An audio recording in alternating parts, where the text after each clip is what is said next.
مرحبا أصدقائي طلبة الصف الثاني عشر، معكم مجددا الأستاذة سمية ظاهر. Let's start Unit 9 Period 1 page 88 and 89. دعنا نبدأ شرح الوحدة التاسعة الدرس الأول صفحة 88 و 89 من الكتاب الأول. Let's start Unit 9 Only a Game. عنوان وحدتنا التاسعة Only a Game، مجرد لعبة. يعني الوحدة كلها حتكون عن الألعاب الرياضية. في هذا الدرس حنتعرف على بعض الكلمات الجديدة، وحنقرأ قطعة فهم عن الألعاب ونحللها ونحل الأسئلة عليها.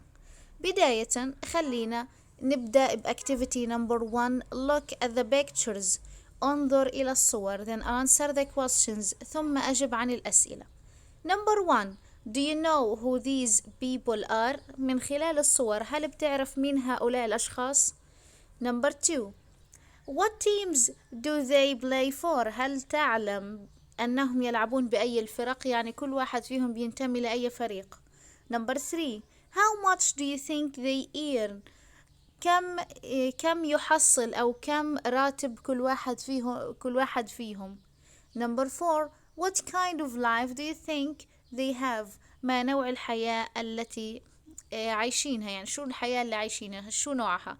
تمام، هاي الأسئلة الأربعة طبعا انتوا بتحلوها حسب الصور. Activity number 2. Discuss the question in pairs or small groups. ناقش السؤال مع الأقران أو في مجموعات صغيرة. Do you think the salaries of top sports players are too high nowadays? هل تعتقد أن معاشات أو رواتب أفضل اللاعبين الرياضيين عالية جدا في هذه الأيام؟ Think about. فكر ب how much they earn. كم بياخدوا. What they have to do in their job. ماذا عليهم أن يفعلوا في وظائفهم. 3. How they behave. كيف يتصرفون. Number 4. How long their careers last. كم تدوم مهنتهم. Number 5. How their salaries compare with other workers like doctors or teachers. كيف ممكن أن نقارن رواتبهم برواتب العاملين الآخرين كالأطباء والمعلمين.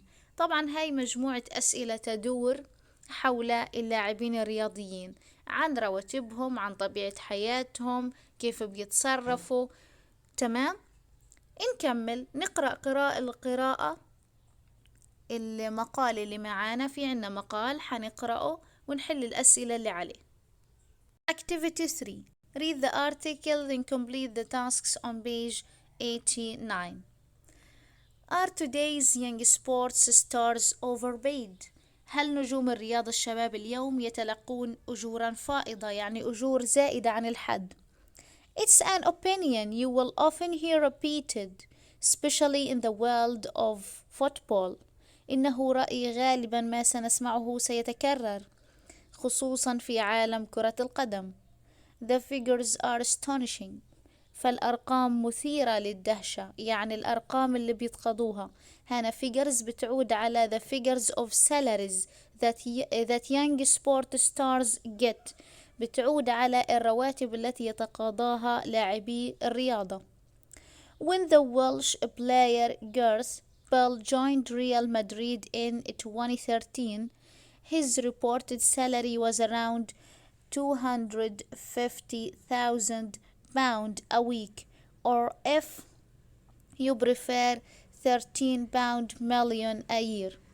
عندما التحق اللاعب الويلزي من مقاطعة ويلز جيرث بال بريال مدريد سنة 2013، كان راتبه المعلن حوالي 250 ألف جنيه استرليني في الأسبوع، أو إن كنت تفضل 13 مليون جنيه استرليني بالسنة. So every week he earns as much as the average typical Real supporter makes in 10 years. لذا فهو يكسب كل أسبوع مقدار ما يعمله أو يحصل عليه مشجع ريال مدريد العادي في 10 سنوات.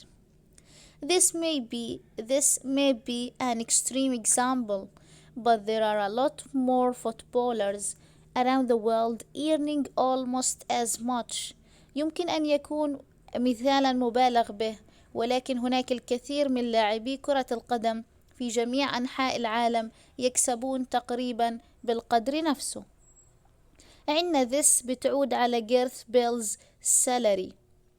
As much بتعود على as much money as Gareth Bale earns.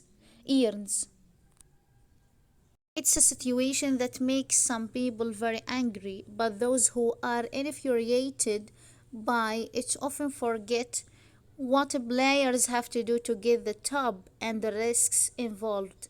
هذا الوضع أو الحال يجعل بعض الناس غاضبين جدا، ولكن أولئك الذين أثير غضبهم بهذا الوضع غالبا ما ينسون أن اللاعبين عليهم القيام بالكثير ليصلوا إلى القمة والمخاطر المرتبطة بها.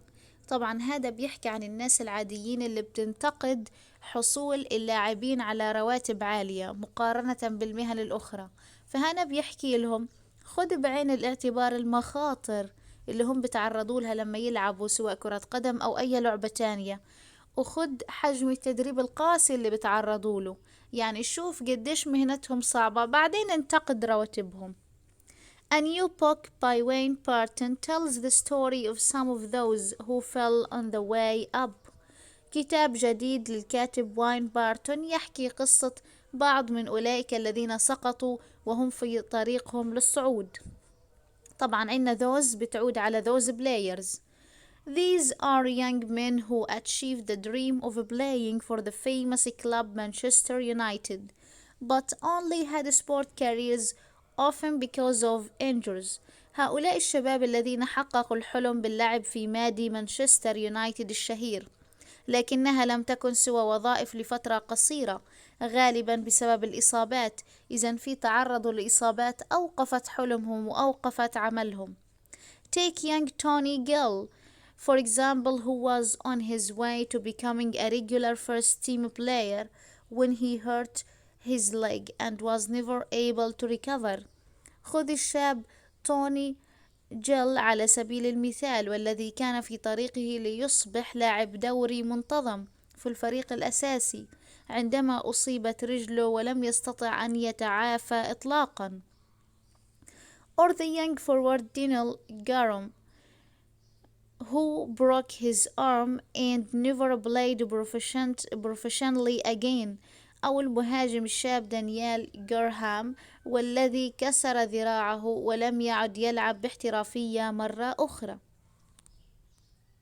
The list of these tragedies goes on, but the story that stands out is that of the Giuliano Mairona. قائمة المآسي هذه تطول وتستمر، لكن القصة التي تبرز أو تتميز تلك التي تتعلق بجوليانو مايرونا. At the age of 19, he was playing for an amateur team in Cambridgeshire, England, when he was noticed by one of Manchester United's many scouts, who was searching the lower levels of football for promising young players. في سن 19 كان يلعب لدى فريق الهواة في مقاطعة كامبريدج في إنجلترا، عندما لفت انتباه أحد مكتشفي المواهب الكثيرين التابعين لمانشستر يونايتد، والذي كان يبحث عن لاعبي كرة قدم من فرق ذو مستويات أدنى ليصبحوا لاعبين شباب واعدين. At first, Giuliano thought the offer of a trial for the world-famous Manchester club was a joke. في البداية اعتقد جوليانو أن العرض التجريبي المقدم من قبل نادي مانشستر يونايتد المشهور عالميا مجرد مزحة. It wasn't only months later he played his first match at United's home ground, Old Trafford. لكنها لم تكن كذلك، لم تكن مزحة. فقط بعد أشهر لعب أولى مبارياته على أرض الملعب الخاص بنادي يونايتد الذي كان يدعى أولد ترافورد. He still remembers the mixture of excitement and terror he felt. فهو لا يزال يتذكر المزيج من الإثارة والرعب الذي شعر به. Unfortunately, he didn't get on well with the manager, and he was soon playing in the reserve team. لسوء الحظ هو لم يكن على علاقة جيدة مع المدير، وأصبح يلعب بعد ذلك في فريق الاحتياط. It was in a reserve match 2 years later that his knee was badly damaged. كان ذلك في أحد مباريات فريق الاحتياط بعد عامين حين أصيبت ركبته بأضرار بليغة. Soon, at the age of 24, his career was finished. بعد ذلك في سن 24 انتهت مسيرته المهنية، يعني انصاب في 24 في عز الشباب. For 7 years after that he couldn't even watch football. ل7 أعوام بعد ذلك لم يستطع حتى أن يشاهد كرة القدم. He now works for his family's business back in Cambridge, moving furniture, and says that he now wishes he hadn't been so good at the football when he was young. رجع الآن في عمل عائلته في كامبريدج في نقل آثاث، ويقول أنه الآن يتمنى لو أنه لم يكن يجيد كرة القدم عندما كان شابا. إذا وبهيك بنكون أخذنا بعض القصص المؤلمة عن لاعبين كرة القدم وتحطم آمالهم بعد الإصابة. تمام؟ لهيك كل وظيفة في لها مخاطر عالية، والإنسان فيها معرض لإصابة العمل بتكون راتبها عالي. تمام؟ الآن حنروح نحل الأسئلة. page 89 صفحة 89. Activity number 1. Find words or phrases in the text that have these meanings. موجود عندي 9 كلمات مطلوب مني أجيب معناهم باللغة الإنجليزية من النص. Number 1. Very surprising معناها astonishing مدهش. Number 2. Made very angry معناها infuriated أثار غضب. Number 3. Sad stories مرت معانا tragedies مآسي. Number 4. Not professional مرت معانا amateur معناها هاوي أو غير محترف. Number 5. Having future possibilities مرت معانا كلمة promising واعد. 6. Test معناها تجربة أو محاولة بتساوي كلمة trial. 7. Greater fear terror خوف الكتير بنسميه رعب terror. Number 8. Have a good relationship على علاقة جيدة مع بتساوي كلمة get on with ينسجم. Number 9. Second choice معناها الخيار الثاني يعني الاحتياط بتساوي كلمة reserve. هاي الكلمات باللغة الإنجليزية ومعانيهم باللغة الإنجليزية واللغة العربية مطلوب حفظهم. هذا السؤال كتير كتير مهم. نروح على activity 2. في activity 2 شو مطلوب مني؟ الكلمات اللي أنا جبتها astonishing, infuriated, tragedies, amateur, promising, trial, terror, get on with ومعناها reserve. هاي الكلمات بدي استخدمهم بناء على المعنى في activity 2. Number 2. Use the words and phrases in part 1 to complete the sentences below. Number 1. This plan isn't perfect yet, but it's a very promising start. هذه الخطة ليست تامة بعد، لكنها بداية واعدة جدا. Number 2. The idea of speaking in front of hundreds of people fills me with. قدرة التكلم أمام المئات من الناس تملأني بالرعب. 3. That player is really astonishing. I can't believe how good he is. ذلك اللاعب مدهش جدا، لا يمكنني أن أتخيل كم هو جيد. Number 4. We get on quite well, but we are not really close friends. نحن منسجمين مع بعضنا البعض، لكننا لسنا أصدقاء مقربين. Number 5. They agreed to employ him for a trial period to see if he was suitable. وافقوا أن يوظفوه لفترة تجريبية ليروا كم هو مناسب. Number 6. What happened was quite sad, but it wasn't really a tragedy. ما حدث كان حزينا، لكنه لم يكن حقا مأساة. Number 7. He may only be amateur player now, but he has a bright future.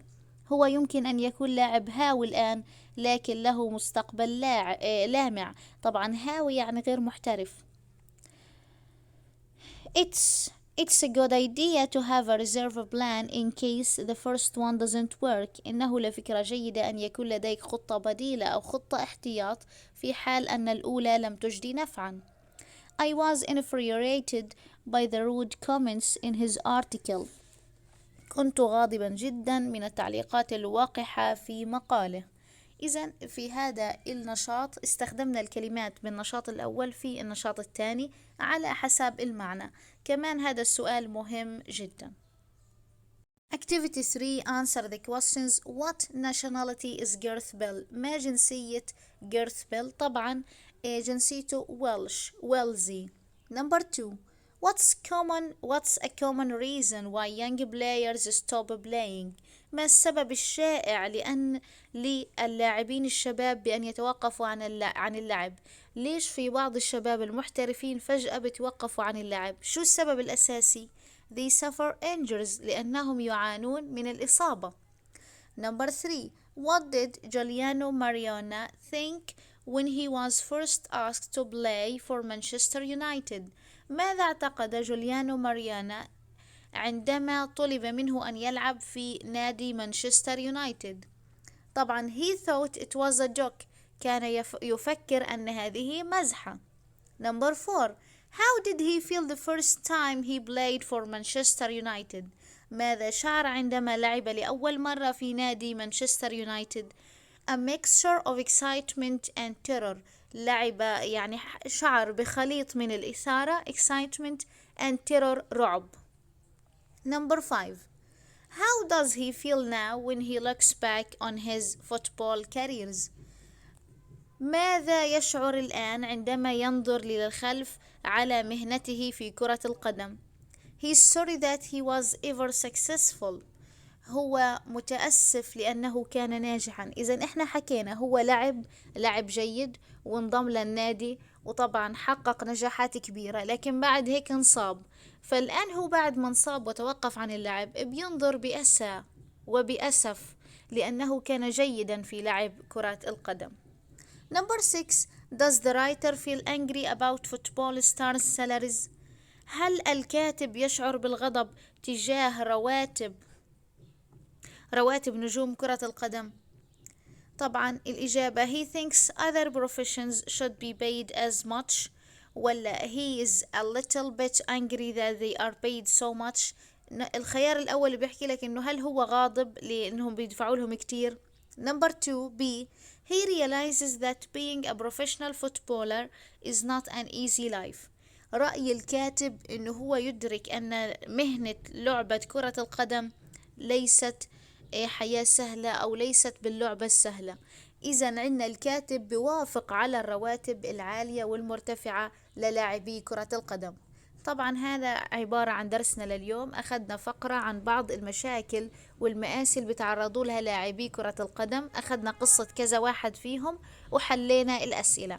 If you have any questions، إذا عندكم أي أسئلة write them on the comments. Goodbye, have a good day, best wishes.